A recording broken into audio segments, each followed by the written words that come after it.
Hello guys, welcome back to the channel. Thank you so much for joining me on this episode of Indiana Sports Connection, brought to you by Reynolds Wrap.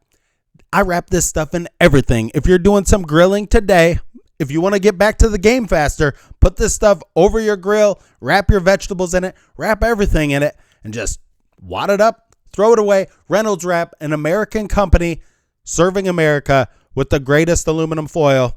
Buy it, use it, save time, and get back and watch the Colts. Don't miss any of the game after halftime while you're grilling. Let's get right into where the season is upon us. The excitement is going through my veins. I cannot wait to watch what is going to happen with Anthony Richardson. I've not been excited for a quarterback to come in and play and to see how he's going to develop in quite a few years since Andrew Luck came in. But there are so many unknowns with Anthony Richardson and how he's going to develop with his limited time in college. That's one thing I want to talk about. I mean, he has limited time playing in college. I think it's like 317 throws or snaps that he took in college. So this guy is really, really raw. That being said, many college players that play 4 years in a college system get to the pros and have to relearn everything when they get to the pro level. Anthony Richardson is not going to have that ingrained in him. It's not like he played 4 years in one system in a spread type offense where you're going to have to learn more of like a pro style offense in the NFL, because you're not going to have 4 or 5 wide receivers out there like many of the college teams play with. So what are our expectations for this guy coming into the first game? I mean, if he could throw for 200 yards in this game, and as long as he's moving the ball down the field, I don't really care so much if he throws an interception or has a fumble or, things might go awry. But this is one team where I do believe the Colts offensive line is going to be able to push the Jacksonville Jaguars around. They don't have like that premier pass rusher, and neither do the Colts. So this is a game where the underneath throws, if you remember last year when Matt Ryan played, this is the only game that he looked even halfway decent in, and the Jaguars gave up like pretty much every underneath pass he was able to complete when they played the Jaguars last year. So I do believe that should be part of the game plan, like a lot of crossing, a lot of like mesh concepts underneath where guys are going to be kind of like picking for each other or, just running those underneath routes. Kalen Granson, now Jelani Woods, he's not playing in this game. He's injured. But Granson, some of the tight ends getting involved in some underneath throws. And at running back, we have Funk. I just forgot his name. The other white dude. But we have 3 running backs as Jackson, Funk, and the other guy. So these guys are going to do running back by committee. We're going to see which one. I can see is going to just kind of like plug and play, see which guy is going to like fit into these systems a little bit better. But if Anthony Richardson could just move the ball in this game, even if they get some field goals, 2 touchdowns, I would like to see the team score at least 2 touchdowns in this game, maybe more.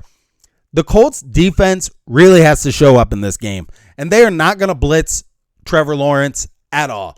I will say Lawrence does something that Andrew Luck did a lot. And I think when you have the talent level that this guy has, he believes he can make every single throw on the field. So that being said, Trevor Lawrence, he will try to fit the ball into very tight windows, and he believes he can make every throw. We saw it happen like last year in the playoffs when I watched the game against the Chargers. I mean, he had like 3 interceptions, I think, in the first half, and they got behind 28-0. I mean, that doesn't happen if he just takes his time and takes what the defense is giving him. He will push the ball into places where the Colts are going to lay back, not blitz him a whole lot, and then see if they can get some tip passes in that zone defense and make him throw the ball underneath and see how patient this guy can actually be. Jacksonville has top wide receivers. I mean, they're in the top 10, top 5, maybe wide receivers. Zay Jones, and and a guy that they traded for. So, I mean, they have 3 wide receivers out there that are better than the Colts at every level. Speaking of wide receivers, Pittman, Pierce, and Downs. Downs is going to start in the slot. Can he be effective running over the middle? And you have to catch those balls, those short passes over the middle. It's all about make sure you possess the ball and then make your moves. Don't get ahead of yourself, Downs, and start dropping these short passes across the middle. Same with the running backs. They're going to have to catch short passes because Jacksonville is going to do what the Colts do. This is going to be Trevor Lawrence might be like 90% passing in this game. But if we can make them have 15 play drives, the chances of us getting a tip ball or something better just increases at every turn. So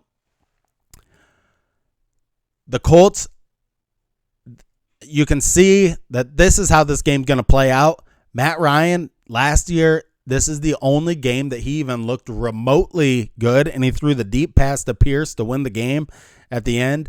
But I would love to see the Colts pull out a victory today.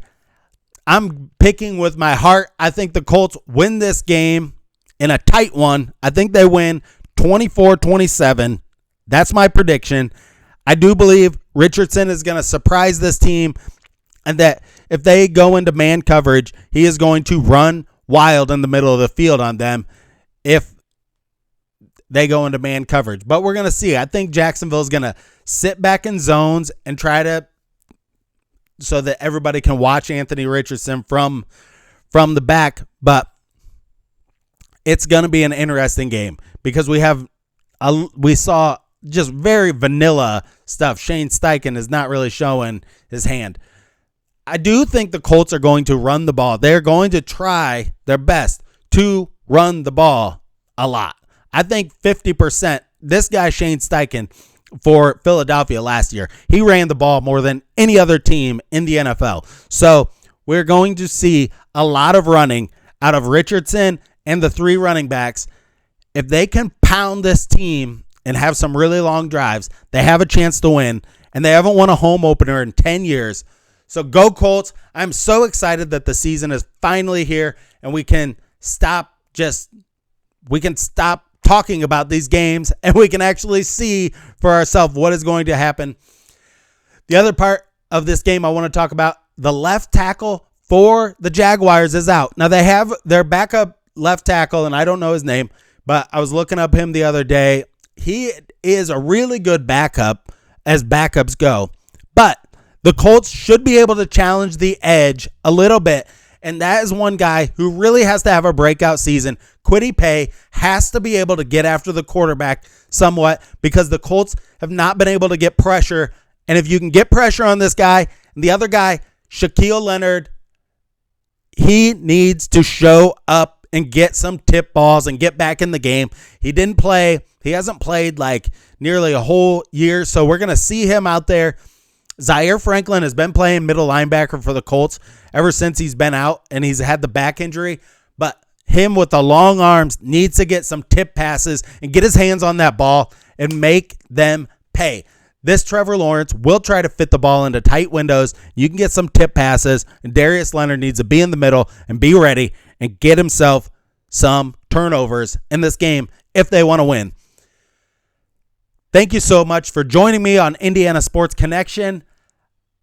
I am so excited for the season, and I'm so excited to share this with all of you out there. Subscribe to the channel. This is a brand new channel of mine. I've been working for a few different YouTube channels, like editing some videos, and I have my Ginger Stash Golf channel, but this is just a new channel I wanted to start because I am very passionate about the Colts and just everything having to do with Indiana sports. So thank you so much for joining me, and I will do a live reaction video after the game. Join me for that. But until next time, stay classy out there, Colts fans, and go Colts.